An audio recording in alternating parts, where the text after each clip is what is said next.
You ask Tiger to solve. This deals with linear equations with one unknown. The final result is x equals 9. Let's solve it step by step. Group all x terms on the left side of the equation. Subtract 10x from both sides. Group like terms. Simplify the arithmetic. Group like terms. Simplify the arithmetic. Group all constants on the right side of the equation. Add 9 to both sides. Simplify the arithmetic.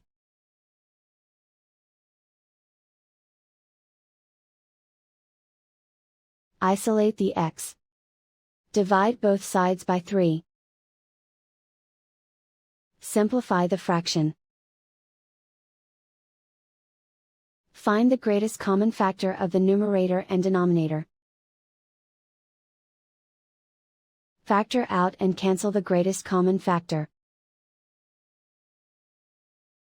And so the final result is x equals 9.